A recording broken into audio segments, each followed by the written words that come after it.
So,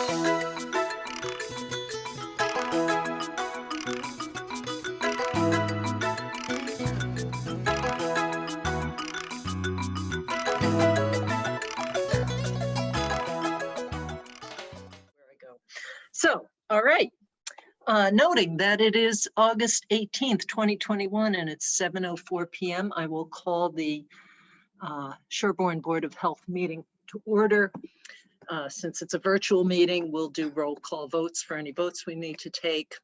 And we have 3 of the members here tonight, Matt Beavers, Matt Vitale, and Daryl Beardsley. And we also have the Dover Board of Health joining us for a joint discussion. And I'll let them call their meeting to order in just a moment. But first, I want to announce any items to be added as not reasonably anticipated by the chair 48 hours in advance of the meeting. And we can vote whether to amend the agenda. So one thing that has come up is condition of farm pond bacteria counts. So that's the one thing I have to add. Does anyone have anything else to add to our agenda? Daryl, did we need to add anything with the upcoming ZBA hearings? I don't know. Do you recommend that? Daryl, if I may, go Daryl. Oh, sorry. Go ahead, Matt. Go, Mark. I just want to say, Ellen sent us at 6:11 this evening ZBA agenda. There is a notice on there for the Dunkin' Donuts, proposed Dunkin' Donuts, and I think we should comment on that. Yes. Okay. So I just got in from Perfect.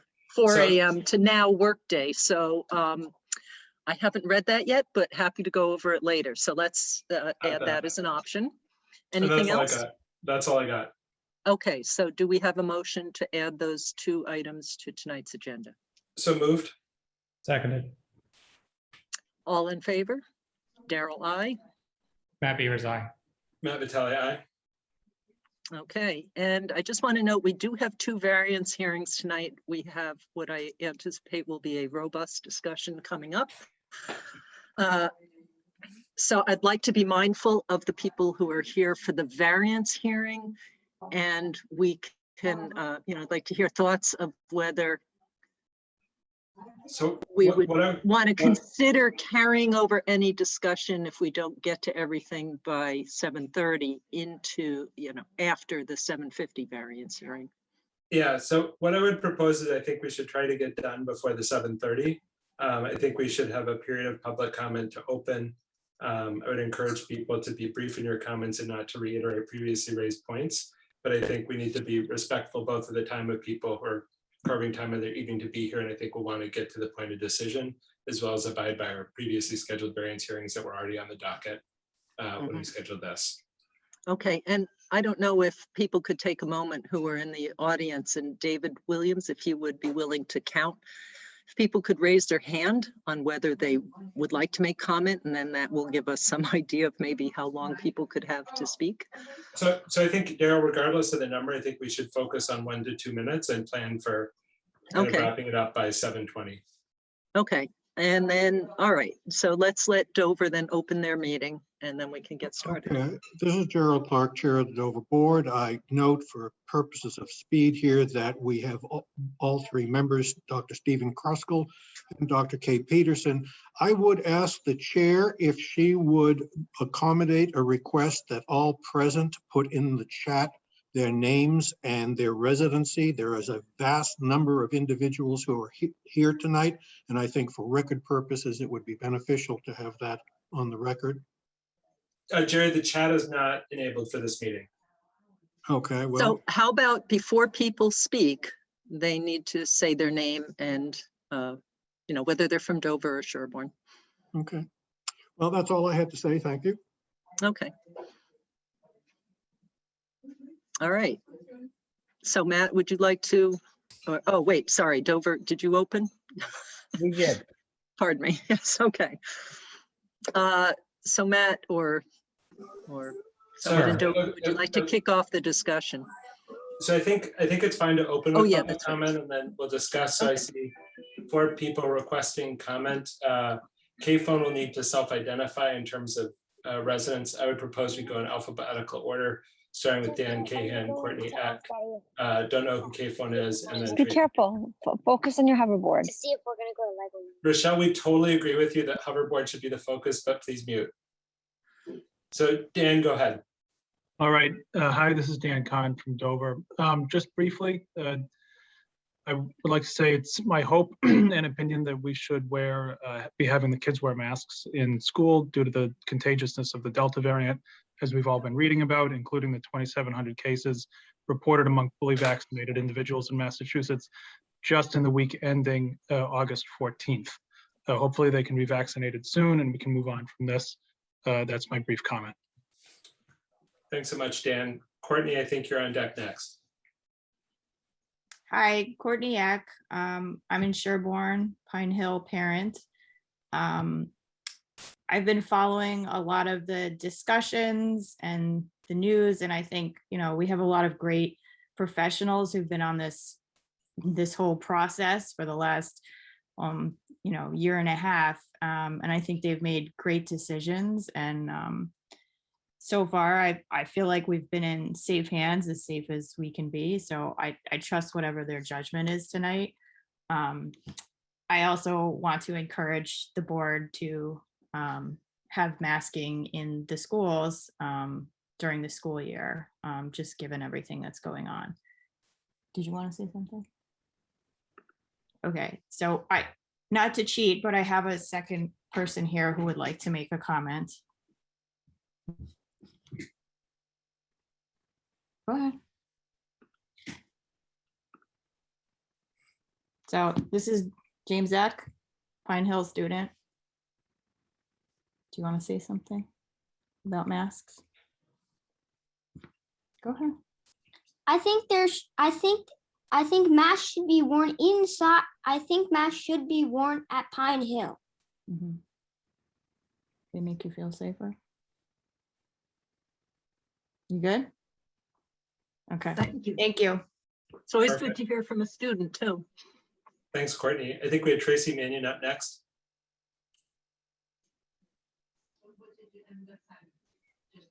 Hi, can you hear me? Yep, coming through loud and clear. Excellent, thank you so much. I'm Dr. Tracy Mannion of Dover, Massachusetts. And as some of you know, I do research. I put a deck together that I have sent to the Board of Health and the Health and Hygiene Committee in our community. We're in a very different place than we were a year and a half ago. We know more about COVID now, and survival rates are now over 98% in all age groups. We're treating most COVID cases at home as we do with the flu. As a highly educated community, our residents realize COVID is not going away anytime soon. And like influenza, it will arrive, it will circulate, and it will continue to have variants. And it will most likely be the same way most variants evolve over time. They become more infectious, but generally less virulent, as Delta is evidencing to us. Government data now are showing that more people are actually dying of pneumonia. Yet at least one study shows pneumonia and other potentially dangerous microbes can be contained in our children's masks when worn by children for over 6 to 8 hours at a time. Parents locally are noticing a rise in respiratory illness and headaches in their children, and this is not due to COVID, pneumonia, or influenza. Children have been playing sports with masks outdoors and are being negatively affected in the heat. There's exhaustion, dehydration, and headaches. And parents know this is in relation to mask wearing. School-based transmission to teachers and schoolmates is rare, and this has been reported by JAMA, CDC, the Lancet, Science, and various meta-analysis. Masks are not effective in preventing the general public from catching coronavirus, and this is reported to us by the US Surgeon General, CDC, National Institutes of Public Health, New England Journal of Medicine, and PubMed, just to name a few. WHO and NIH have also commented that masks don't work the way we think they do. They might make us feel better, people, but they don't work that well. Mask side effects, to name just a few, just a handful, is that there's so many. Headaches, inflammation of the respiratory tract, oxygen level drop, fatigue. We see an increase in carbon dioxide levels under the mask and CO2 blood content, breathing resistance, contamination with bacteria, funguses, viral and dental infections.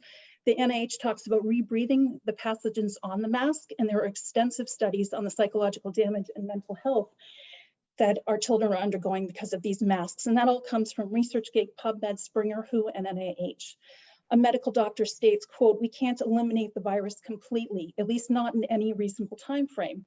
Smallpox took about 100 years. The next phase of this pandemic is going to be learning to live more normally with some risk of COVID-19. We do this every day with other risks, but it's going to be hard to make this mental shift." The WHO 2020 guidance on children and masks states, and this is the overarching guiding principles. Tracy, I just want to acknowledge you have multiple other comments in your overtime. Yes, yeah, okay. I'm just about done. 2 more comments. WHO says do no harm, do what's in the best interest of the children. Numerous schools near us that are actually larger than us are not mandating masks. They are making them optional. This includes Millis, Medfield, Norwood, and Carlisle. And masks should be deemed optional, I feel, for 20 to 21. And this is based on science and parental knowledge of the children's personal, physical, and mental health. And Tracy, we need to have time for, we need to have time for other folks. Yep, Perfect. done. Kate, Thank you. when you're up.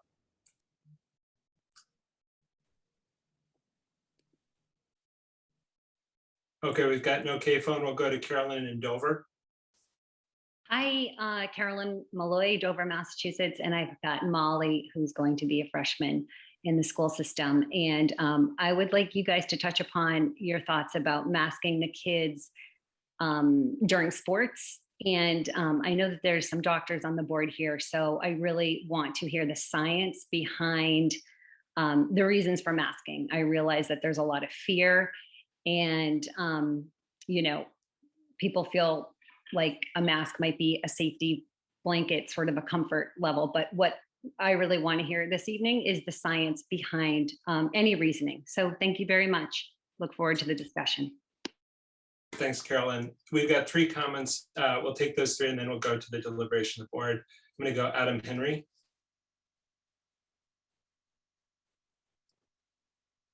Hello. Hi. Yep.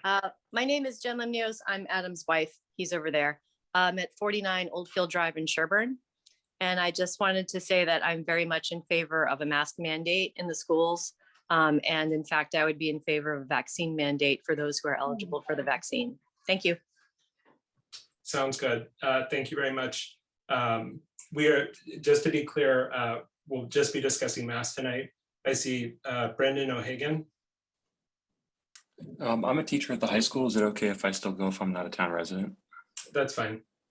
Okay, so I just wanted to point out that the governor has explicitly said multiple times, including today on WGBH with Jim and Marjorie, that while he's not mandating masks for schools across the state, it's his strong recommendation that schools adopt a mask mandate and that he's looking to local officials across the state, hopefully, to adopt that. So that's one component.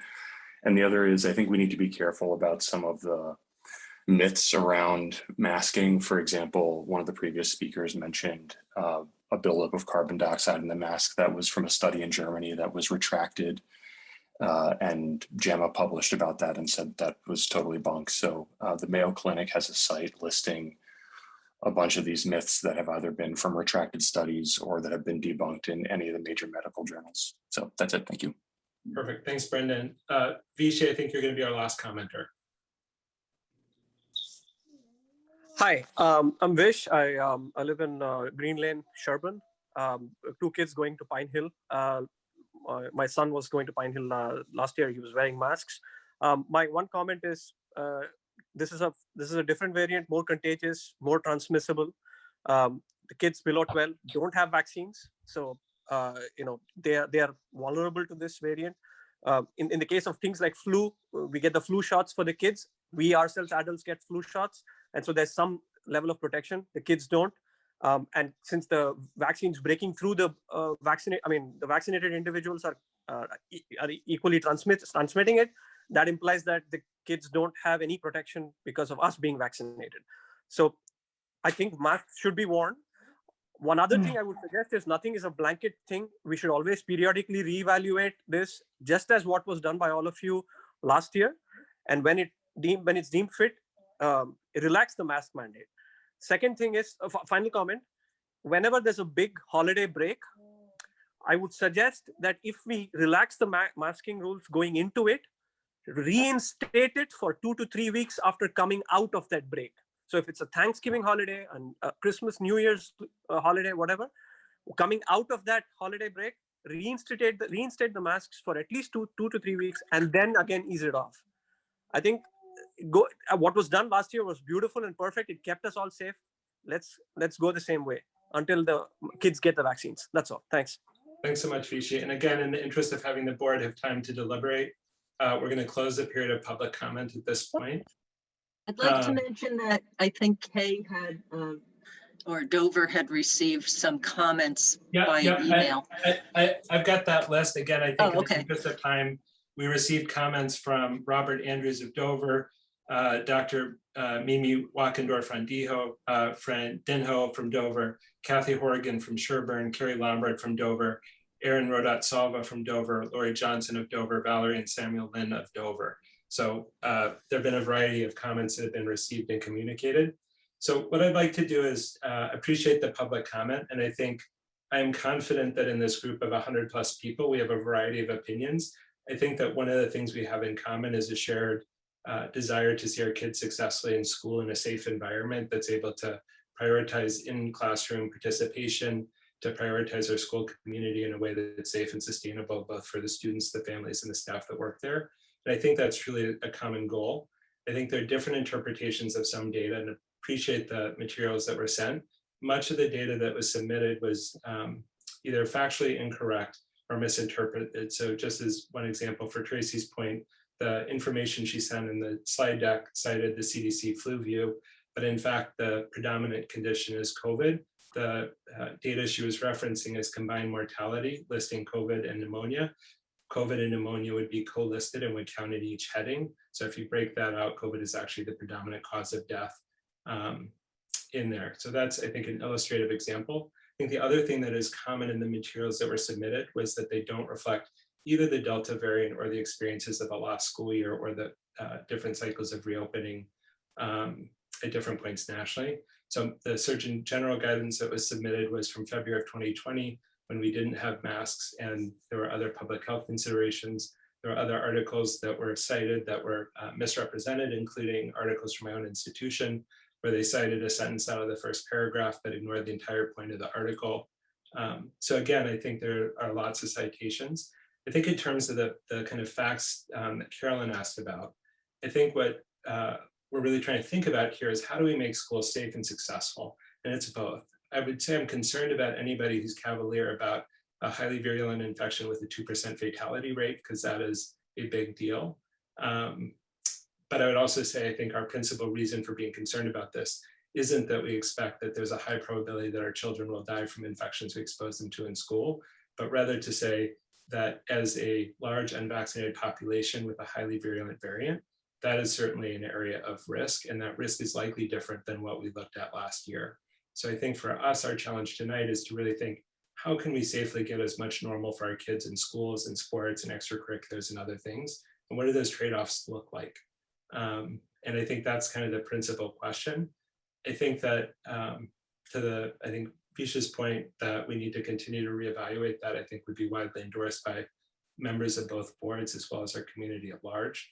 But I think ultimately we need to figure out what does V1 of the current school year look like? How do we do our best to set that up to be safe and successful? How do we incorporate the information about Delta? In terms of what we know about Delta, we know that it's about twice as transmissible as the previous variants that were dominant when we were managing last school year. In terms of transmission in children, we know that they're continue to be represented and well represented in the data. Some of that's skewed because they're the ones who haven't been vaccinated, and we know that Delta is particularly impactful in those communities. In terms of other strategies and mitigation measures that remain in place, testing, managing ventilation, managing other risks, keeping our kids home if they're sick remain important, but are probably appropriate to talk about in other venues. So I first want to sort of invite other comments from members of the Dover Sherborn board. Again, for community comment, we're not taking more community comment at this time. So you're totally welcome to keep your hands up or take them down, but either way, we're going to continue with deliberation of the board. Thanks, Matt. I think that was a really good summary. Also, thanks to everyone for the community comment and those that sent in a lot of materials. I'll sort of second Matt's comments on, I think we had a number of sources sent in from several people, and I appreciate that they did that. And I spent quite a bit of time going through it, and would second the comment that I think a lot of the evidence cited in opposition to masks, I felt was again, conclusions were drawn from data that was not sort of the data didn't support, or it was older studies, or it wasn't related to COVID. And so I think, for me at least, it was very informative to review that. But I don't think ultimately any of it supported the idea that masks are detrimental, or that they're not helpful. I think as we move into the school year, as Matt said, a big goal is to get back to normal. And I think a lot of things are moving in that way. We're hoping that classrooms are going to look more like they usually would in the past. And so with that, we're sort of, I think, stepping back a lot of the layers that we put in place last year. And I think a lot of them could be safely stepped back. But I think when it comes to masks, I think the big thing for me is just that a large population of our community is not eligible for vaccine yet. And given that, and given the transmissibility, particularly of the newer Delta variant, that I think we can't yet peel away masks. And I think that it's important for our school community because it is one of the largest congregate settings we have in our two communities, that we put in place whatever protections we can, but that we continually reevaluate. And I think as vaccines become available to the younger students, I think we need to revisit this, just like we did last year with everything. And we just keep revisiting as we get more information. And in the interest of time, I'll just say that Matt and Matt have covered every point I considered making. So I am in agreement with their statements. Stephen K., what are your thoughts? KSU. I would just like to make the point to clarify something that was said earlier in the meeting in one of the comments, and that is that the Delta variant, well, let me back up and say that vaccination substantially reduces the risk that someone will become infected with the Delta variant. But if they do become infected with it, they're as likely to be contagious as someone who is unvaccinated. And that's a very important reason for masking, even vaccinated people. I also want to emphasize that what we see happening in the South, where schools are already opened, is that the schools that are not requiring masks are finding, some of them anyway, are finding that they have so many cases that they are closing classrooms, closing schools, and going remote for periods of days or weeks, depending on the situation. What we don't have data about are how frequently that's happening, but I think that will become clear with time. I'm very much in support of a mask mandate universally in the schools. Steve, anything else from you? No, what's been said, I fully agree with both Matt's and Kay, and I am fully in support of a mask mandate. Okay. Matt, I had emailed you some draft language. I'm hoping we can kind of share a screen and then edit together. One other comment I would make that I think is important is when we talk about masking, we're talking about having two potential benefits. One is source control to reduce the risk that a child who's infected is able to transmit it to others. And part of it is to provide some protection for the individual who's masked. I think this is part of why the idea of an individual parent being able to determine whether or not it's okay for their kid to expose a classmate on the source control side becomes much more problematic and not about individual choice. I think the other part that's really important is that there are a number of quarantine and close contact guidelines that explicitly depend on being masked. So our single best strategy to minimize the number of children who, if a case is in the classroom, both become infected with COVID, which is our most important goal, but also who have disruption in their classroom learning because they're needing to be treated as close contacts, is also mitigated. I think that's less true for early elementary, where kids will tend to intermingle more, and the benefit of that is smaller, but especially for late elementary, middle school, and high school, there's substantial differences there. So what Matt has up is draft language I provided. This is very much draft language and sort of reflects my own thinking, but would invite the board to take a look at it to see if this lines up with what we think is prudent and the guidance that we should provide to the district. So just walking through it, what we see is at the local, state, and regional level, there's an ongoing rise of cases in COVID that appears to be driven in part by transmissibility of the currently predominant Delta variant in conjunction with variable patterns of vaccine access and uptake. COVID infection in children is often self-limited, but may rarely be associated with severe disease. And I think any parent who's had their kid admitted to the hospital will say, I'm really glad he didn't die, but it wasn't nothing. COVID infection can be associated with severe disease or long-term complications. These infections may also be a source of secondary transmission at both the household and community level. Classroom transmission, which is more likely in the absence of masking, may reasonably be expected to substantially disrupt classroom function. Currently, vaccine access remains unavailable to a large segment of our current school community. As a result of these factors, we would recommend we would require universal masking with either a cloth or surgical mask indoors on school property, regardless of individual vaccination status. We would continue to have in place the process through the local school health leader in terms of accommodations for children with either medical or developmental constraints as were in place last year. Masking on school buses is required regardless of vaccination status. While I support this, this derives from the state and federal regulations. Masks are not required during lunch, snacks, or most outdoor activities. We recommend masking outdoors in crowded settings. We anticipate that sports and extracurricular activities can proceed in a fashion consistent with DESI, DPH, MIA guidance once those guidelines have been published. For the current fall sports in Sherborn, just in terms by way of background, we would then expect most of those to be unmasked unless we get different guidance from MIAA, which has not yet released its guidance.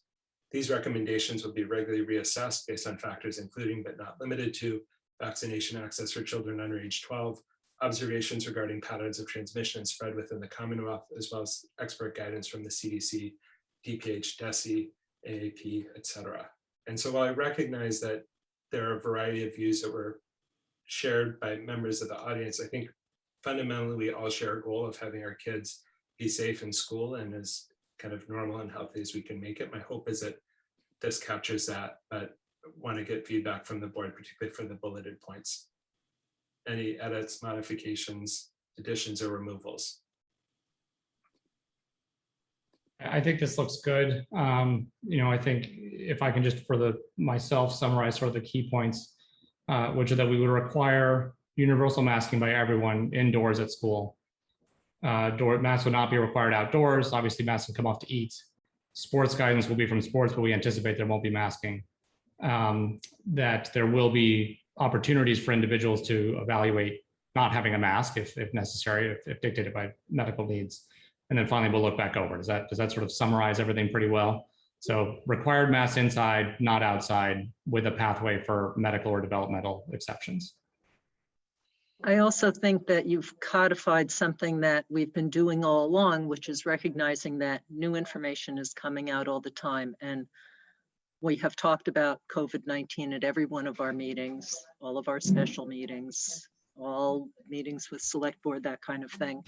And so you capture that in the last bullet point, that we will continue to do that. I'd like to clarify one minor thing about sports, and that is that during the fall, there will not be any indoor sports at DS. If there were indoor sports, we would very likely be mandating masking during those. So it sounds like people are generally comfortable with the verbiage. Do we want to vote on this as the guidance and requirements will provide to the district? Okay, so do we have a motion for the Sherborn Board of Health to adopt this language? So moved. Seconded. And then roll call vote. Daryl, aye. Matt Beavers, aye. Matt Vitale, aye. Okay, so Dover, if you'd like to vote. There is a motion then for the Dover Board to accept this proposed guidelines, subject, of course, to changes as they may be necessary over time due to changes in the nature of the disease and its spread. Second. I'll do a roll call. Gerald Clark, yay. Stephen Kresko, yes. Kay Peterson, yes. Perfect. So I would thank the 126 attendees who I think are probably largely here for this and not for the Sherborn denied beaver trapping permit. And appreciate you making time tonight. this is not the only time this will be discussed. So this will be discussed at joint school committee in terms of other pieces. There are multiple other avenues that will come out from the district in terms of the lots of appropriate, thoughtful questions that continue to come up. And again, I think that my biggest take home from all of COVID is the importance of humility and being ready to think flexibly. So appreciate everybody here and the time they took from their night to help do their best to make the community what they hope it can be. Going forward, Matthew? On the other items, I wish you well on both the Beaver. That has always been a problematic area in our meetings, particularly since we all love Beavers, and I wish you well in dealing with Dunkin' Donuts. It only took us 2 years. Fair enough. Dover, do you want to close out your meeting? Motion to adjourn for Dover. Second. Passes unanimously. Good night, everybody. Have a Good good night, night. guys. Thanks for joining us. Thank you. Okay, noting that it's 7:30, we have a variance hearing for a septic replacement at 72 Goulding Street. And the engineer is here. I have word that all of the green cards have been received, so we can proceed. And Dan, are you here? I haven't had a chance to. Yes, I am. Thank you. Excellent. Okay, so you can discuss the reasons for the variance requested.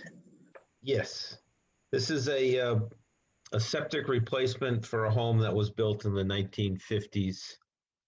It's a 3-bedroom house. It's remaining a 3-bedroom house. There's a number of constraints on this lot that limit where we can put the septic system. The largest one is the well locations. The well is centrally located in the lot and takes up the 100-foot well radius, takes up quite a bit of the lot area. But we did find a small space where we could meet a 100-foot offset to the well, as well as a 100-foot offset to the abutter's well. There's also some wetlands and floodplain toward the rear of the lot. And we did look at testing where the existing system is right in front of the house with a thought to relocate the well. But when we dug over there, it was completely saturated. Even though it's only a couple of feet lower than where we tested, the groundwater was extremely high right there. So we think that this location is really the best location for the septic system, in that we can maintain, a groundwater offset, a decent groundwater offset, and the Title V requirements for well offsets to the 2 wells. We do need a number of variances to the Sherborn regulations and a couple of local upgrade waivers to make this work. We are proposing an alternative system, the Elgin system, which is approved by the state for a groundwater reduction of 2 feet because of its improved effluent coming out of these systems. So with that, I can go over the specific variances. Or we could, first, let's see if anyone has questions on the board, and then the agent might comment. And I don't know if we have any abutters to the property here this evening. But if we don't ask the questions you want asked, and you'd like to do that after we go through it, that'd be great. Okay. Again, the classic constrained site, especially in terms of setbacks and soil conditions, groundwater levels, protecting wells. So it looks reasonable for me. Mark, do you have any particular comments about just the overall conditions Sure, Darrell, if I can give a little bit of an update. Dan gave a great overview of the property itself, and it's unique in its own way because somehow, some way, the well got built into the house. So the question would come to mind, if the well on the property was ever moved out of the house into another area, it may allow for better distances, but it's obviously not the request of the applicant at this point, but I did want to point that out. That is a unique feature. Yeah, it appears that the well was outside the house at one point, and then they put an addition on and built it over the well. Oh, okay. And the homeowner did have the well recently tested, and it came back with very good water quality. And it's well protected from rain. It is. And I just want to make sure you're not taking it personally, the fact that you cleared the house and you lost like 100 attendees. I mean, that's got to be the biggest. We want to make sure you don't take it personally, because this seems like a tough lot already. Daryl, for me, no additional questions or concerns for me. And nothing for me. It looks like a tough site, and I think it's a reasonable solution. Okay, and are there any abutters who would like to ask any questions or raise any issues now? Okay, then maybe we can move on to the variance letter and go through those one by one.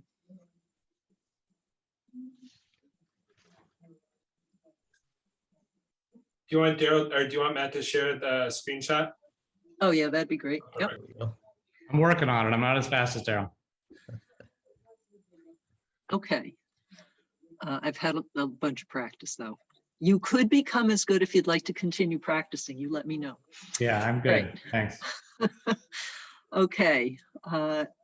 And again, if anyone thinks of anything else you want to ask as we go through, there's more opportunity. But do we have a motion to grant a variance to section 7.0A? So moved. Seconded. Let's see. Yes, we've discussed those points well off. That's great. Okay, so Daryl, aye. Matt Beavers, aye. Matt Vitale, aye. All right. And do we have a motion to grant a variance to section 8.01? So moved. So moved. Seconded. Okay, and as noted, there's an groundwater offset reduction permissible under the IA technology program that Mass DEP has. So Daryl, aye. Matt Beavers, aye. Matt Vitale, aye. Do we have a motion to grant a variance to 8.02? So moved. Second. And this is out of Dan's control and anybody else's. So Daryl, aye. Matt Beavers, aye. Matt Vitale, aye. Do we have a motion to grant a variance to 10.1A? So moved. Seconded. And I'll note that the tight spacing, the advantage of a few extra feet was given to the neighbors well, which we always prefer to see. Okay, Daryl, aye. Matt Beavers, aye. Matt Vitale, aye. And we have a motion to grant a variance to 10.2. So moved. Second. Daryl, aye. Matt Beavers, aye. Matt Vitale, aye. And for the local upgrade waiver, do we have a motion to grant a variance to 15.4051H? So moved. Seconded. And this was addressed earlier, concept at least. Daryl, aye. Matt Beavers, aye. Matt Vitale, aye. Okay, so we can close the hearing, and are the plans ready for approval, Mark?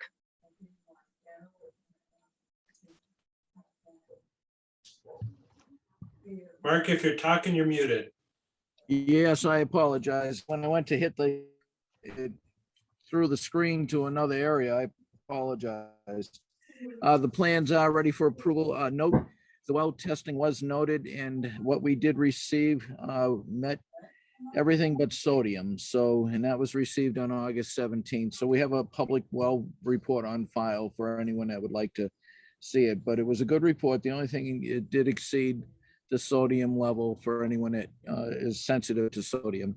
Outside of that, I'd recommend approval of the plan conditional to a deed recording for the garbage disposal and the IA technology, which is the Elgin drains. Okay, so do we have a motion to approve the plan with those two deed recordings being received? So moved.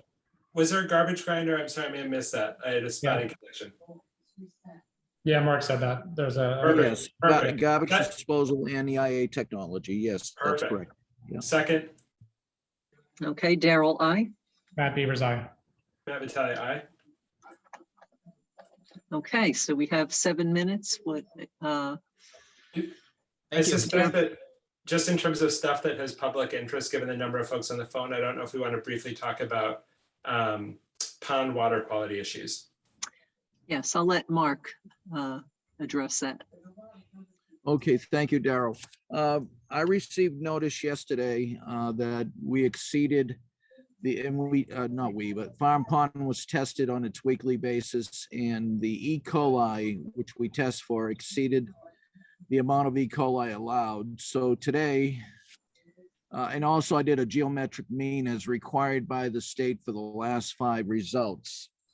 And they have standards both for the geometric mean and for the routine testing. The geometric mean, and they also went out and tested it today, just so I don't forget to mention that.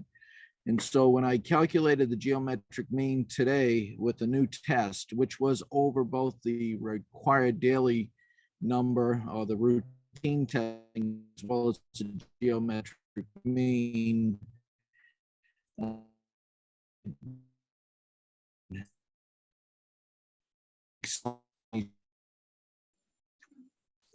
our office, and she was pick up swimming based on the results of the bacterial reports we received.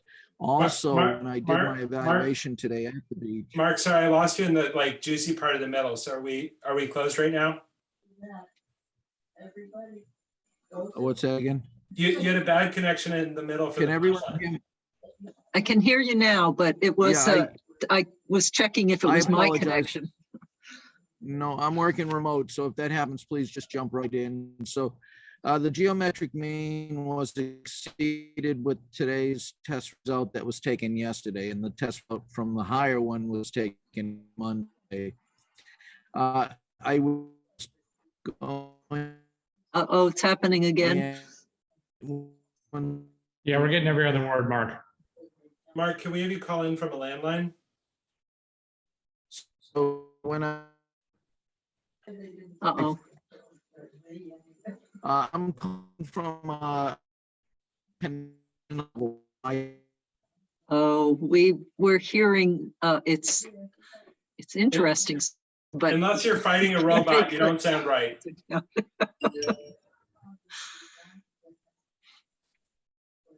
Yeah, I think we've lost you completely, Mark. All right, I do know that he contacted the Farm Pond Reservation Committee. Signs were going to be posted. I haven't heard yet. Maybe when he reconnects, we will, on whether those signs are up. Am I reconnected? Yes. Yes. Okay, so the physical facility itself, there were lots of feathers near the shoreline, which in speaking with the gate guard, they are having trouble, and some of the people that were down there have indicated that Canadian geese are starting to drop by again. So I think that's what's causing this issue. But at this point, it has to remain closed due to the geometric mean. I was planning to report it to the Department of Public Health tomorrow, and we'll just have to keep it posted until further notice and see if the geometric mean comes down. And Mark, what's the earliest it could reopen? If they want to keep testing it, there's a possibility now to basically, if they get a low test, because they didn't today. Unfortunately, the test was over the limit for the routine weekly test, as well as over the geometric mean. But if they get some low tests coming in, that geometric mean may go down below the value that it may get below 120, 120. All right, so Mark, you're breaking up again. So I will mention, Mark is I'm saying going to go. it has to be below 129 count, which it, for the geometric mean. And it says 126 if you can hear me. Oh, 126. if you can okay. hear me. And I'm going to connect on my phone as well. I'm sorry about this. No worries. Thanks so much, Mark. We'll blame the internet. Perfect. So in terms of that, it sounds like, Daryl, I just want to make sure I'm understanding correctly. It's sort of, at this point, everything we're doing is incorporating state requirements for a public swimming area, and it will be Yes. driven by test results. Yes, Perfect. absolutely. And you take the last 5 test results. So we had quite low numbers earlier. I think the range of the test results went from something like 5 up to just over 1,000. So it's quite a jump over time. Okay. And it stayed reasonably low until very recently. And this is the time of year when the geese come back to the pond. Fair enough. So it looks like we're at 7:50 with the 17 Wood Road variance hearing. Yes, so, and this is for a septic replacement, and we have received all the green cards. And so Dan, if you'd like to take it away again.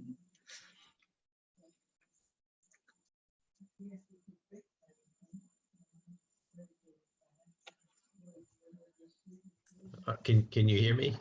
Yes. Okay, good.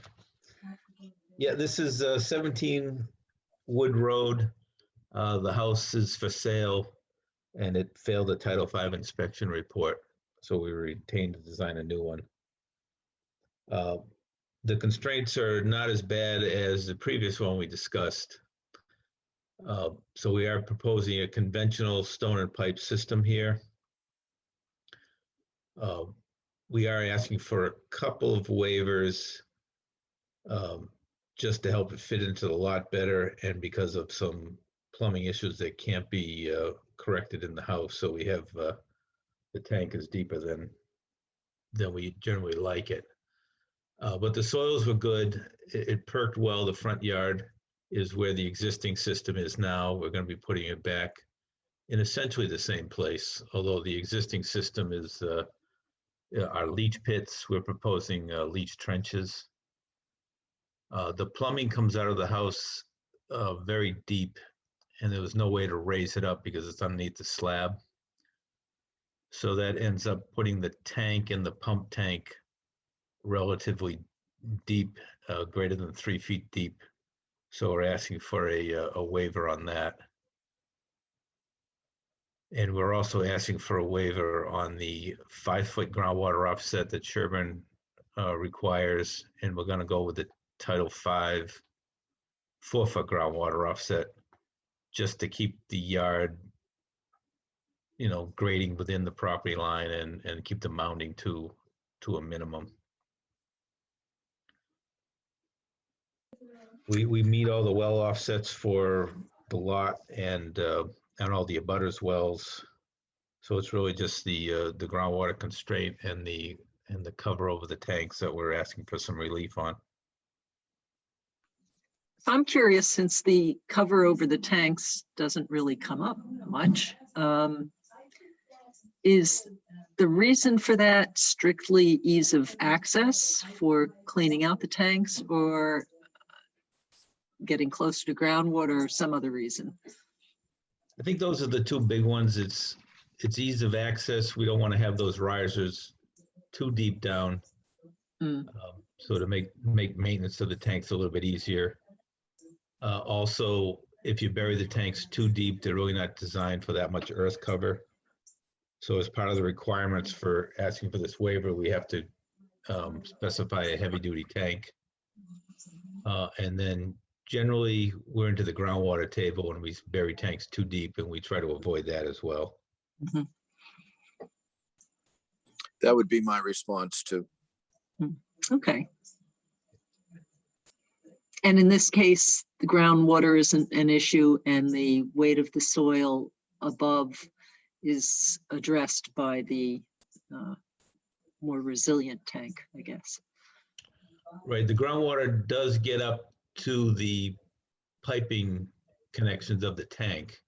Oh, it does, okay. So we are asking for that waiver, but we're specifying watertight connections at all the pipe connections of the tank. Okay. I think that's the only questions I have. Matt? Or any abutters? I think you addressed everything for me. Nothing new for me. Any abutters or anybody else who has a question they'd like to ask? And Mark, any particular observations that haven't been captured yet? No, I think Dan reviewed it to the point where it's at, and I'm working on my phone right now. I believe my connection's okay. I may switch back and have my phone as a standby, but I think everything's been explained as it relates to this property. You sound like $1 million, Mark. Yes, sounds good. All right, so we'll go to the variances.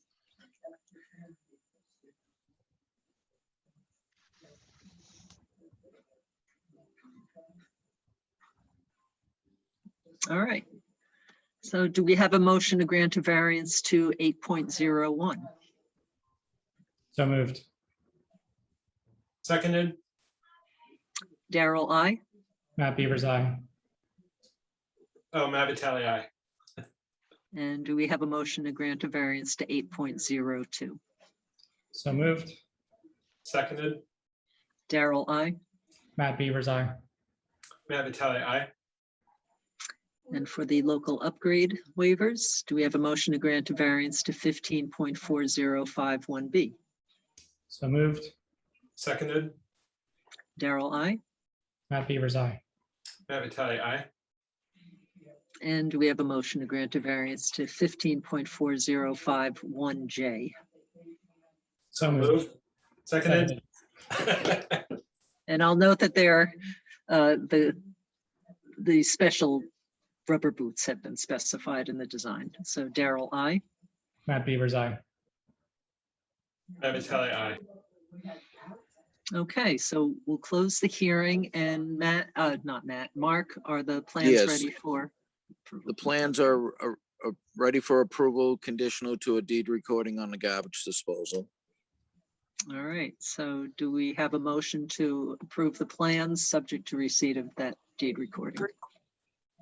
So moved. Seconded. Daryl, I. Matt Beavers, aye. Matt Vitale, aye. Okay, great. Well, thank Thank you. you very much. Do you have a good evening?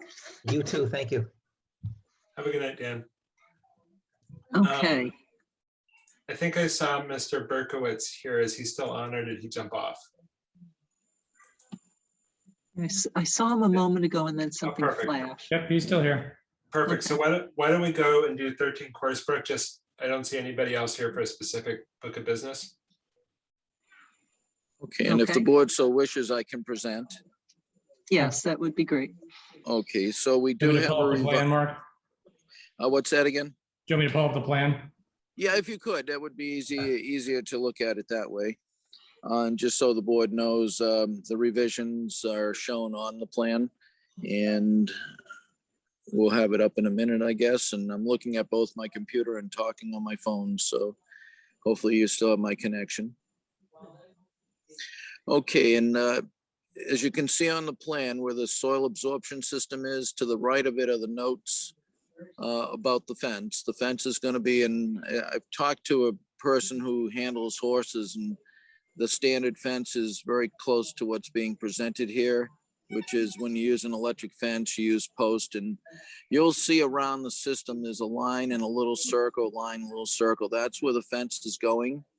And it's going to be an electric fence with post. And that is a common procedure for keeping animals in or out.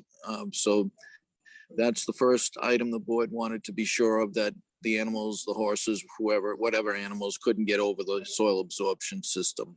And secondly, just so there would be no guessing on the distance to the lot line, because there was questions on it. The engineer has designed it to be 25 feet as the board requested off the property line. You can see that to the left of the soil absorption system at its closest point. With that said, I would recommend approval of the plan as presented. Mark, I just want to double check, and the eye doctor said I don't need bifocals, but my current experience, is it 20 feet on the plan or 25? It's 20. It is 25, and you know, I'm glad you made that point, because I'm sorry, I didn't mean to say interrupt, but it brought to my thought process, has the board approved this with the condition that it have those two items? Because it did have an approval it needed a deed recording and IA technology, and I was in the office today and forgot to look if it was already approved, conditional to these two items. I think it may have been, because I think the board gave me the opportunity, if these items were on there, to approve it if it was a distance from one of our meetings. That's a good question. Unfortunately, we don't have Ellen to provide that answer. I know. I would recommend that if it hasn't been approved, I recommend it be approved with the deed recording for the garbage disposal and IA technology as presented on this revised plan. If it has been approved, I'm recommending to the board that the two items that were requested have now been placed on the plan. Mr. Berkowitz, do you recall? I believe it was approved with administrative pending tonight's presentation of the fence line and the 25 feet being identified on the plan, as I recall. Perfect. I'm wondering though, if we have, even if we re-specified the deed recordings, but they're already in, then that would be sort of a moot point. Those two hurdles would have been passed, right? Yeah, I think we approved it, but I think there's no harm in approving it again. Yeah. So that there's no more hiccups. Yeah, and I'm not for sure if the deed recordings have been completed. They may have, and Nathan may know that as well. And we'll know that very soon. But we can't know it tonight, probably. Yep, I can check tomorrow morning. Searching of the registry of deeds online, which I'm not going to do during the meeting. Yeah, So no, and Jane can pull the plan tomorrow to let me know if the deed recordings were complete. If they have been I completed. don't believe any of that's been recorded yet. Okay, then that's okay. So then, thank you for that help. all right. So then, okay. So now the other two requirements are met. So we're back to approval of the plan subject to the two deed recordings. Is that correct? Correct. Yep. Okay. Yes. So do we have a motion to approve the plan subject to receipt of the two specified deed recordings? So moves. Second. And Mark, I just wanted to ask you one question. So it doesn't look like this is a mounded system. If I recall, this was sort of in line with the terrain. So we don't have to worry about how close the fence is to the system in terms of eroding any sloped sides that. That's correct. In fact, the fence will be on the inside of the 40 milliliter PVC liners. So the post will be, the area will also be protected by that barrier on the downhill slope side. And it is it's raised a little bit, but not much. In the back lot side of it, there is a little raising of it on the SAS, but there's a barrier after that as well. Okay. All right. So then Daryl, aye. Matt Beavers, aye. Matt Vitale, aye. Okay, great. Perfect. Mr. Berkowitz, anything else you need from us tonight? I just wanted, from Veronica and I and our family, just want to thank you guys because we want to get on with this project. So thank you so much for this and everything else you do in town. Sounds great. Have a good night now. You're very welcome. Okay.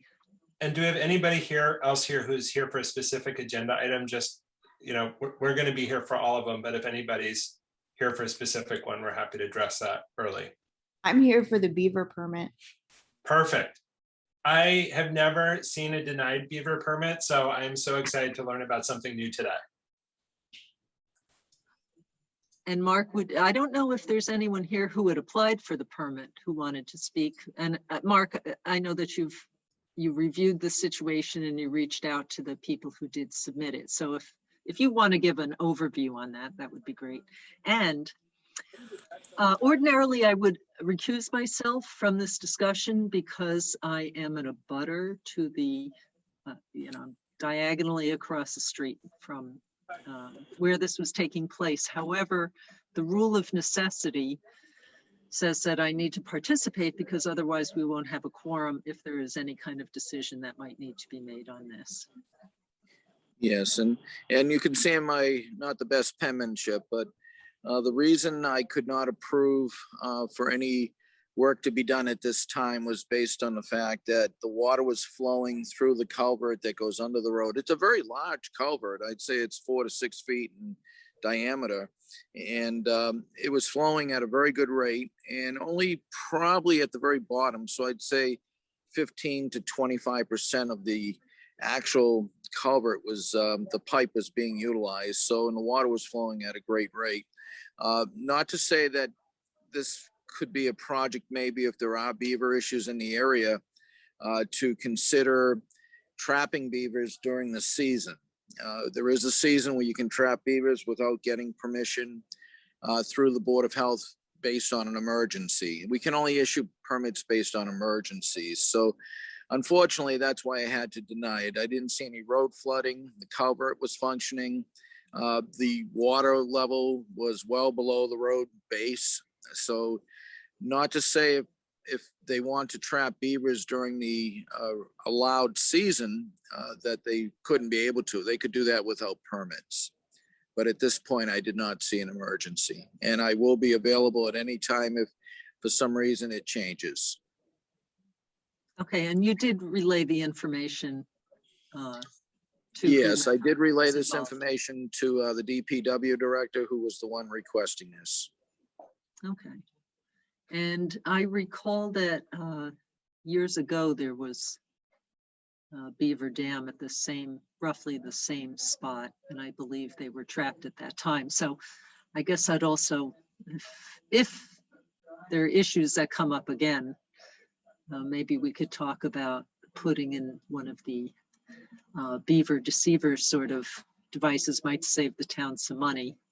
Since it sounds like it's something that the town ends up taking care of. That would be Because an it's excellent the brook idea. as opposed to a private individual. So might save some money in the long run and allow those beavers to do their beavery thing. Yeah, I would suggest that highly, Daryl, that we do hire an expert from Beaver Solutions, and I've worked with him in the past, and he does recommend those water lowering control devices, because no matter what, if you have a good source of food and all you need really is good timber as well as the water, beavers will come back even if they're removed. So the best bet is to use the water lowering control devices and have a maintenance agreement where they come out and check it at least once a year.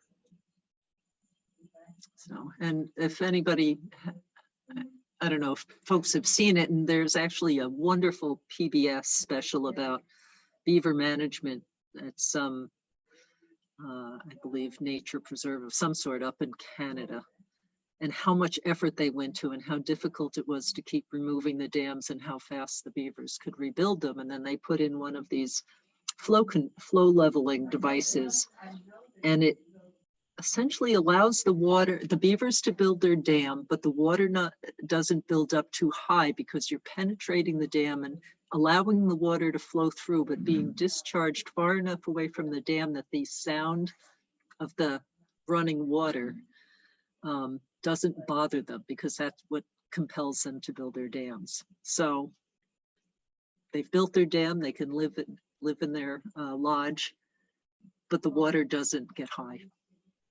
And you can set where you want the water level to be. So that's how those work.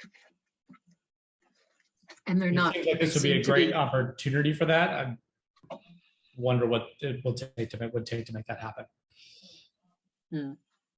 Yeah, I mean, I have experience setting one of these up for a client, and it worked really well. It was smooth and easy to do. It was a lot easier than dealing with removing dams and trapping beavers, and far less expensive. I mean, the cost was less expensive than one trapping and there's a tiny bit of maintenance that needs to be done on them. So anyway, and they're gaining some ground and lots more installations around, so more experience with nuances of their workings. But okay. So any other questions about that? Okay, on to another. There's one other topic here on the agenda that I think we should skip because we only have 3 of us here today, and that would be the reorganization of the board. Seems like perhaps next meeting when we have everyone back again might be appropriate. Is that all right with folks, or would we like? I think it makes sense to put on the September 1st meeting. Yeah. Okay, so we'll do that. Oh, is anyone here for 6 Ash Lane, Mark? I don't believe so, Daryl. What happened, 6 Ash Lane, the new owners wanted to get a copy of, they've owned it for a year or so, a copy of their Title V report. And we found a Title V report that indicated a design flow on a what we sometimes call non-conventional system. So I called the Title V inspector. He has since corrected it. He said it was a mistake on their part. He said, we send out our field people and they sometimes do 3 jobs a day. And that field person, when they went to put the report together, and incorrectly put data from another property onto this property. So the next step now obviously is to let the homeowner know, a new file exists, and then whatever happens between the new owner and the Title V inspection company is a civil matter. Okay, so is there nothing further that we need to do? No, I have to say the Title V inspection company was very professional about solving it. They didn't in any way try to say it wasn't their fault or anything like that. They admitted that it was improperly filed and corrected it. And yesterday they submitted the new report showing there's no design flow for that septic system, and indicated too that it's not a conventional system. But they didn't put the address on it. So I called them today and they have since sent it in. And I believe, I haven't looked at the email, but I believe it has the address on it now. But it's just a report to the board that we had something that doesn't happen too often.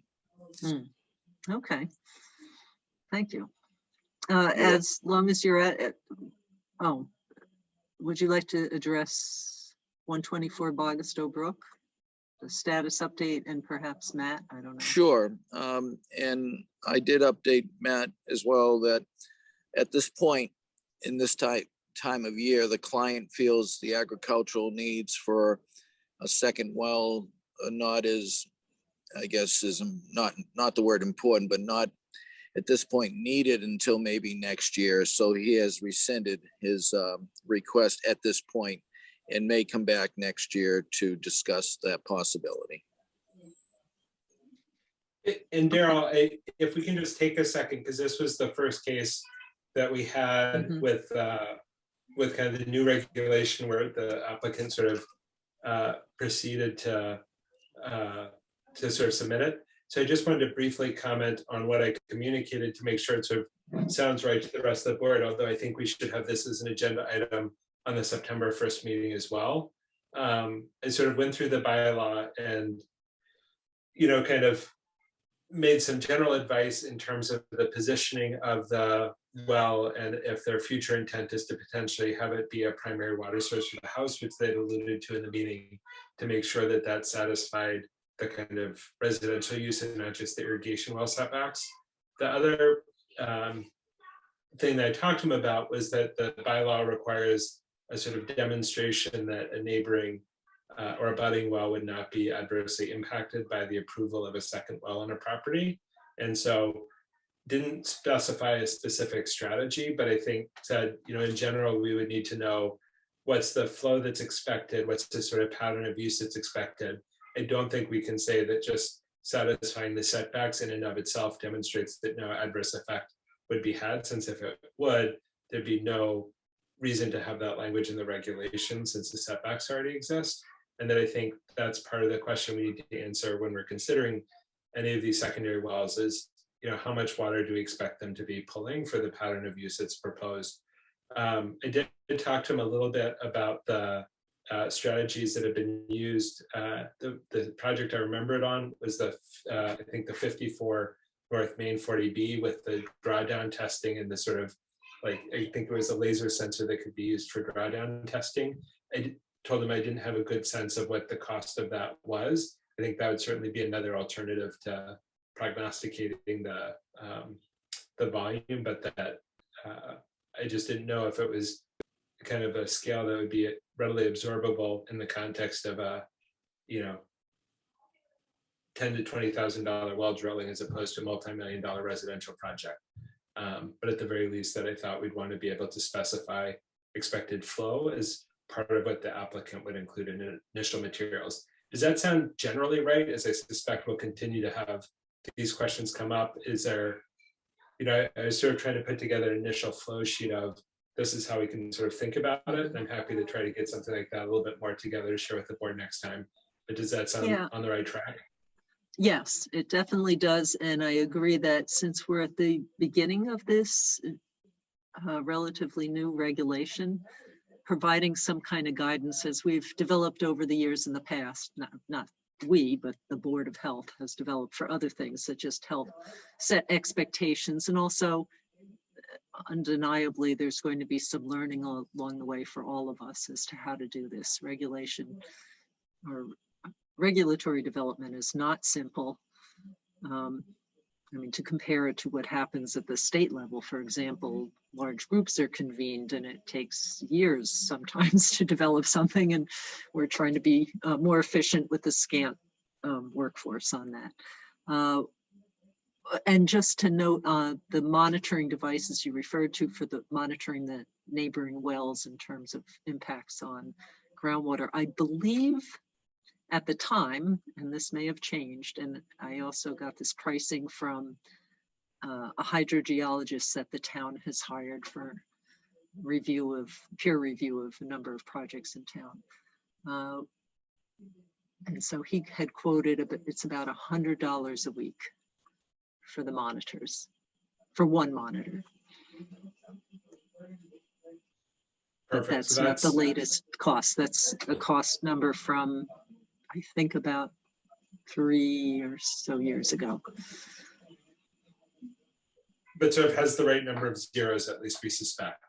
Yes, I hope so. Or maybe at least one too many zero rather than too few. So I'm happy to try to pull together just a little bit of a flow sheet for us to validate at the next meeting based on this recent experience, just so we can make sure that kind of we've given Mark some tools in terms of clear guidance from the board that he can share with applicants to say, this is what the scoop is. Because I think that I know for the engineer for this project or the well driller, they just kind of said it satisfies setbacks, thus it's totally fine. And I don't think that meets a requirement. Okay, and then another matter, I don't know if you want to discuss the application fee. Is that still an issue? I don't know. I think we can follow it up after Ellen's back. I don't know that that we sort of talked to the applicant about it. Okay. And I also don't know, like Mark, if he ends up deciding that they want to resubmit next year. Anyway, let's just talk about when Ellen's back at the next meeting, because I don't know that we have the applicant's opinion on it.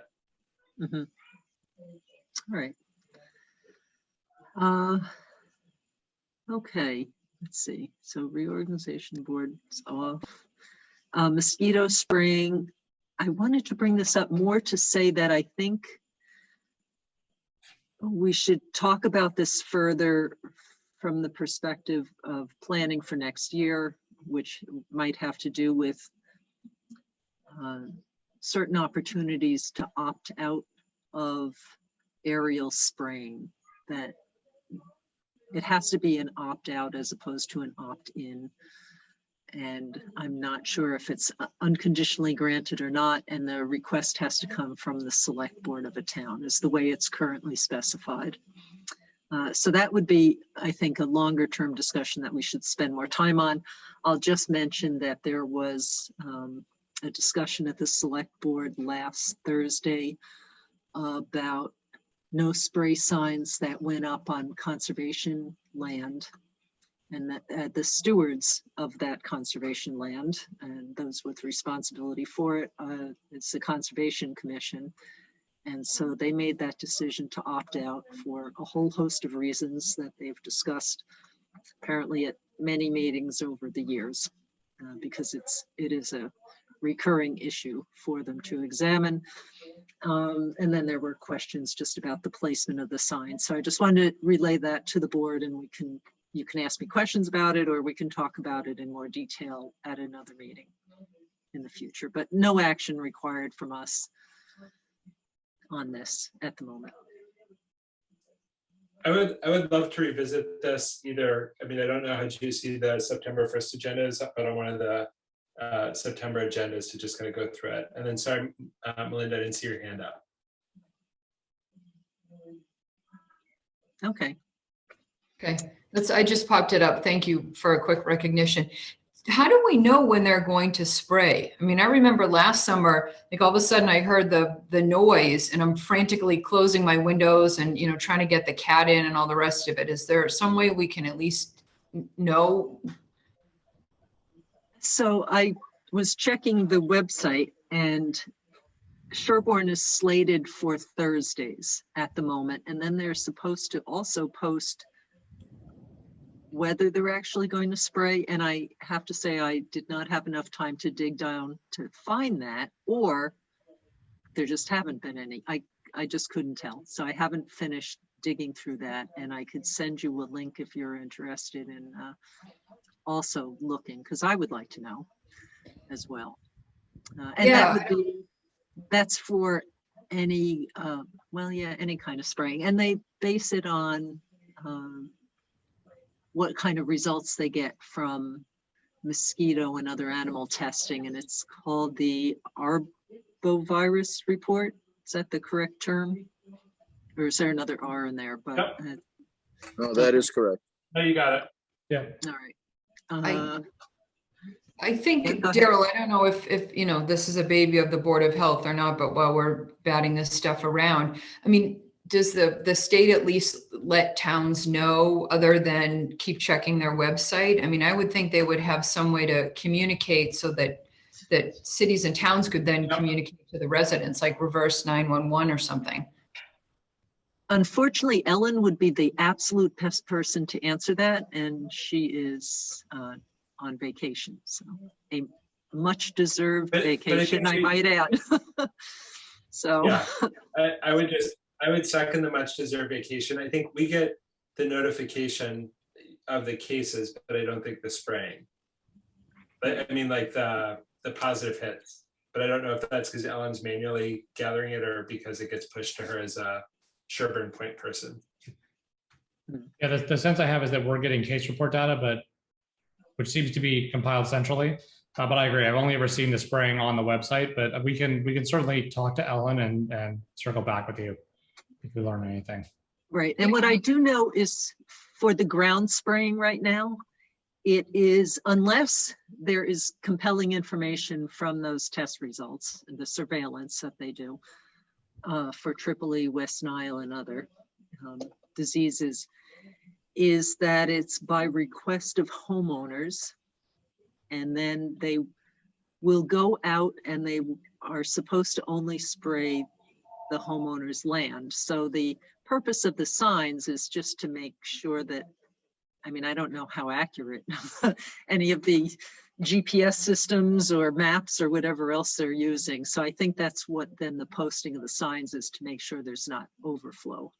And then it could also be if they're doing just a broad spraying, again, because of some results. And so there are a few fine points. Ellen probably knows them, and it would be nice to find out. And so people know if there's going to be any kind of spraying, do you want to put up a sign or not? If it's neighbor driven or wide area driven.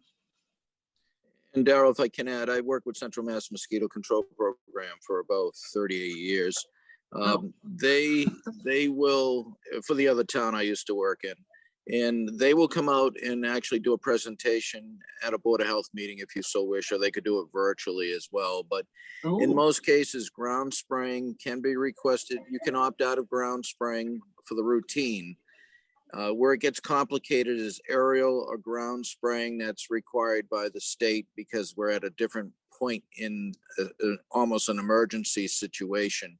But I still believe you can opt out even if that's the case, if it's not aerial. If it's ground spraying, they do use GPS units on their sprayers. So when they go by a home, they'll see the sign, but they also have it GPS coordinated so the sprayer shuts off. But Timothy Deschamps is the director of that program, and he's come out to discuss the program at least twice for the other town I worked for recently too. So I think it's important maybe that be considered so residents can be educated on the program and how it works. And I know, like I said, some parts of it, but he's the best to have discuss it. Okay, and I'll just note, my husband contacted them to ask for some of the details on how they know where the property boundaries are. And apparently not every vehicle that goes out has the GPS system. So there are some supplementary systems too that they're using. Yeah, the signage that may or helps may too. not be as Yep. precise. So. Yep. Okay. So we just will wanna say, I discuss this again. Yeah. No, I think the only other thing I would add, I thought on the select board meeting, Courtney did a really nice job articulating for a suburban to semi-rural area like ours, the limitations on the truck-based spraying in terms of just how far the cloud of adulticide will actually carry is pretty limited and probably most effective in communities with a more grid-like pattern. But I think good discussion. I look forward to more of it. And I think also urban areas aren't supporting the diversity of wildlife that might be here and be affected by the spray. I think mosquitoes, and then various other vermin, but maybe not the same butterfly or bee or dragonfly populations as we'd find here. So another difference in the city. Okay, so signage for Farm Pond.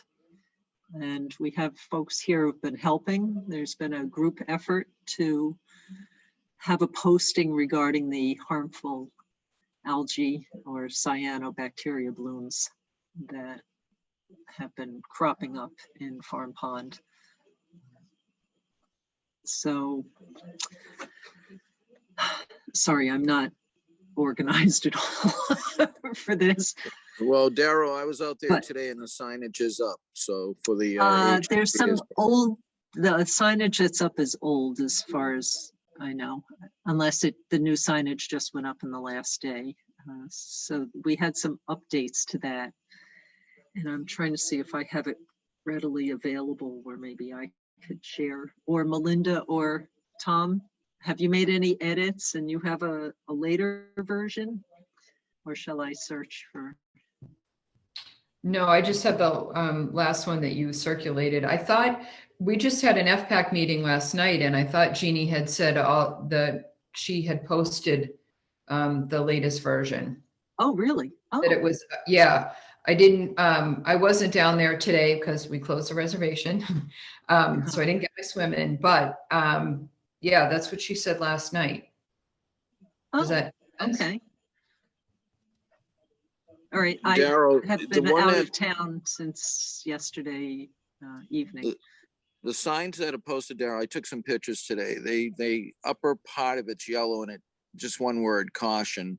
Yeah. I don't know those are the old ones, if they're the old ones or the new ones, but they did have one at the boat ramp and one at the front entrance. Okay. All right, then pending finding out if that's been posted and then that's taken care of. Sorry, I have to get my head on, but So one of the things in the change of the signage is I wanted to have sort of a two-step process with signage of, from Board of Health perspective, of how do we alert people to the hazards. And I have to say the Farm Pond Advisory Committee has been doing an amazing job and Tom Trainer has really gone above and beyond in terms of training the Sherborn Yacht Club staff on using a microscope to evaluate what's in the water so they can determine whether it's an organism of concern. And the lifeguard staff is attuned to this as well. People are certainly noticing it and relaying information to various people when it does come up or calling it in. So one thing that it's difficult, it's very time consuming to do it. There's a lag sometimes between when it appears and when it can be sampled and analyzed and confirmed as to technically what the status is. Also, it may be occurring without people noticing it right away. So with the bacteria that we just discussed earlier tonight, we're able to have test results and then take an action based on that. This one is is more complicated than the coliform testing of the water. So I want to have something that would tell people that this condition has been occurring. It can change rapidly. And here's a place that you can go and you can inform yourself about what risks you might be taking, what kind of things to watch out for that would tell you that you might have been exposed, be aware of any sensitivities you have, and put some of the responsibility in the hands of people rather than us every time there's a sign of any kind of green tint to the water, just shutting down the pond, which a lot of people would probably find very upsetting, myself included perhaps in that group, and have them understand too that we're doing our best to track it, but there will be delays between what it is and us evaluating it and understanding it better. And then if we do find something that confirms what the conditions are that requires a posting, then we can also add that posting. So I believe there's a note on hopefully the sign that's gone up that says, be aware that there may be other postings you should be reading about this. So that's the general gist. And we can always change it. These signs are not cast in bronze. So we can make improvements as we get feedback or go along or think of something different. But I was really concerned about the just blanket closing down for extended periods of time versus putting some responsibility into the hands of visitors to the pond and encouraging them to inform themselves about the issues. So, anything else you want to add, Melinda or Tom or anybody else? Actually, this is Tom Darrell. That was a very good summary. Very challenging field. We have been seeing very low levels by the microscope of one of the potentially harmful cyanobacteria, but nothing like we saw last summer. So that's good. Yeah, I would say that the condition of the water, the odors, the color is far more normal this year than last year. Some things I can still detect some of that cloudiness here and there, but the color has been much better the last few weeks compared to maybe June was not so good. And what else? And then, yeah. So, all right. Does anyone else have any questions about that? And certainly if you think of anything that you'd like to add, or you read the sign and you have an idea or whatever, just reach out and let us know. Okay. do we have any further COVID-19 updates other than what we discussed earlier? Matt or Matt? I think nothing specific. Okay. Yeah, I think, oh, go ahead, Daryl. no, go right ahead. I know you compiled data, so maybe that's. I think the just kind of for general awareness, there will be a couple of discussions that will be happening through the auspices of the school. So there's a joint school committee meeting tomorrow night where I think they'll be reviewing the overall kind of plans for the year, as well as a series of parent meetings and faculty and staff meetings, I think, although I'm not totally sure on that, but that was my understanding that those will be happening next week as well. So there'll just be some additional discussion and communication, and I think answering of questions. You know, in terms of the kind of COVID numbers we're seeing right now, you know, we had the data pushed last week. I think overall we're seeing significant increases in different parts of the country behaving kind of very differently. I think we've been pretty fortunate in the Northeast so far. That's probably driven by pretty robust vaccine uptake. But if you sort of look across the country, you know, Massachusetts is about half the case rate of the US, which is itself about a third of the case rate of the kind of very high incidence communities right now. So, you know, we're definitely seeing an uptick. In the Boston area, we're seeing an uptick in COVID volume, although it's still much lower than it was in any of our previous surges, at least within the MGB system so far. And I think in general, you know, kind of don't want to jinx anything, but while we're seeing increases, I think it looks like we're still receiving significant benefit from vaccination. You know, I think the other piece that has come out in the last week is, you know, the boosters for folks who are immune compromised with a kind of specific subset of patients identified have been approved. And then I think today came out with recommendations that there will likely, or that there will be recommendations for a third dose booster for Pfizer, Moderna, likely coming out later this fall with a goal of being 8 months after the initial doses. So for, you know, those of us who are sort of COVID frontline, will probably be a little bit after our 8-month mark. For folks in the general community, they should be able to have access for third dose booster. A lot of that is based on data coming out of Israel, which had very rapid, very broad adoption with Pfizer, which has seen some kind of declination over time in effectiveness.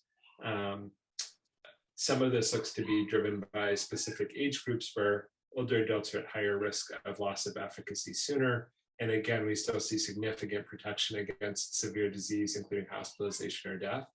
I think that in general, the access to community vaccine sites is robust enough that there's no specific need to, you know, kind of revisit policies there. I don't know if there will be any additional considerations when we have pediatric vaccines in terms of whether we'll have big cycles of lots of people seeking vaccination simultaneously, those slow things down again. But right now, it sounds like access is pretty good. I think that's all I got. Matt, anything else you would add? I was just gonna second the comment on it. It seems like from what I'm hearing that access will be able to support boosters pretty well. So I don't anticipate there being sort of much additional logistics to be done there. And so hopefully we're in good shape. I think just because we've had such good uptake in Massachusetts, we have the reserve to be able to do that. I also just realized I hit 8 months today. So hopefully we'll hear more on that soon.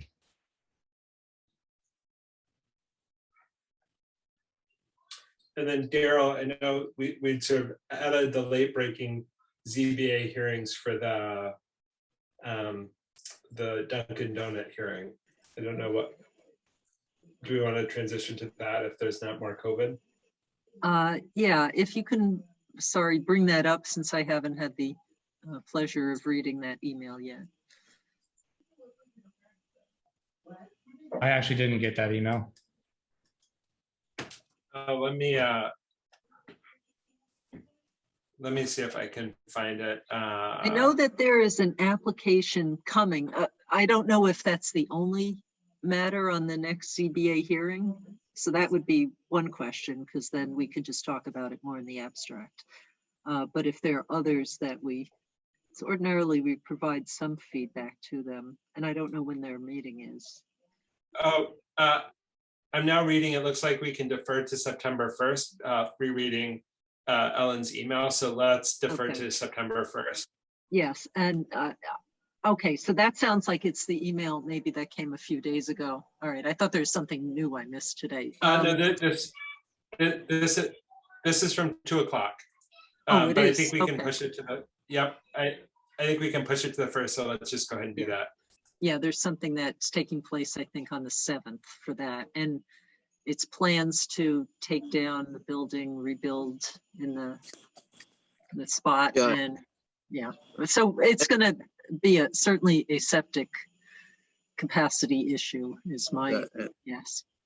That's correct, Darren. I just forwarded to you in case you didn't get it. And Ellen did say, I didn't see that part, Matt, but Ellen did say it can wait for September 1st.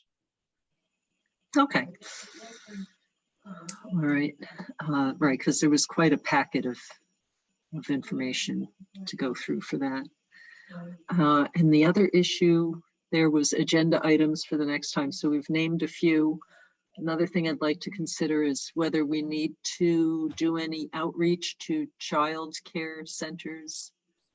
So not the schools, but the preschool sort of thing in Sherborn for updated COVID-19 support. I don't know if anyone has thoughts. I think my sort of general thoughts there are, I have not reviewed the early childhood guidance and whether that's been updated.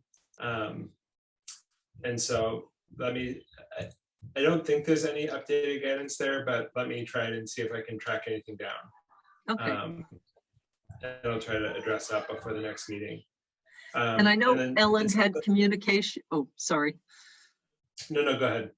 Oh, I was going to say Ellen had communications with them in the past, and so she may have her finger on the pulse of that as well. Sounds good. We can follow up with her when she's back. Okay. My understanding is that, sorry, my understanding is that the early education guidance has been there's been very little specific this year. Individual centers have been choosing to be a little more stringent and more similar to where we were last year. But I think the EES guidance has not put a lot of mandated much in the way of modifications, but probably worth looking at to be certain. Okay. All right. So we can revisit that. And the other thing I'd like to keep in the back of our minds is that the ARPA funding that was provided to municipalities specifically notes that it's for public health initiatives. So we might want to think about what that might mean and how that could be used for anything we might need to do. Doesn't have to be COVID specific. Can we get a toiletry and golden retriever for the Farm Pond Beach? Keep the geese off. I don't see why not. I have to say I was a little creeped out by the very lifelike coyote fox that's on the Sherborn Yacht Club dock because it was quite good, except that it was immobile. But aside from that, it was convincing to me. Can I volunteer my retriever? Yes, would you please? Yeah. only if toilet trained. Otherwise, you She's just great. She's really good. Another. That's what we need. So there were so parts in the pond I could smell the goose. Is it guano for them, or that's only bats? I don't know. I was surprised. I had not detected that before. I think it's best described by words one ought not record. So for next week, it sounds like for the agenda, we've got the discussion of the secondary well and proposed workflow, which I can be responsible for. I think we should have just an update in terms of any other late-breaking MIAA updates. I think we can assume that we'll get some guidance before then, but I would have assumed we'd get it before now. I don't expect us to need to vote on that, but it may be worth just briefly reviewing so people are aware. I don't think it needs to be a joint meeting. Matt, I can't think of any other COVID stuff. Does anything come to mind for you? I don't think so. I think not for September 1. Yeah, and then we'll have the reorg of the board, and, Yep. and we'll have Variance hearings, and most likely. And there's some Perfect. other issues of applications that are going, a second well issue probably that we'll be discussing. okay. Even better reason to have a flow sheet kind of worked out.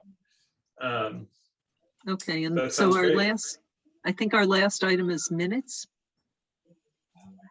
So I think we Sorry, had the my May 5th share is minutes. down. I looked at the May 5th minutes and didn't have any substantive updates. Same here. Okay, so then same here as well. So do we have a motion to approve the minutes as tweaked? So moved. So moved. Second, Daryl, I. Matt Beavers, aye. Matt Bataille, aye. Excellent. All right, ready for adjourning? Indeed. I All right. definitely would not have bet on Board of Health bingo that we'd be done at 8:45. That was not where I was at for tonight. Right, in a way, take I it. thought there was a chance, but I'm always thinking that. Yeah, a good day to have a succinct one. Have a good night, guys. You guys Night. did a Yes, good night. Thanks, Have a good everybody. night, everybody. great job, everybody.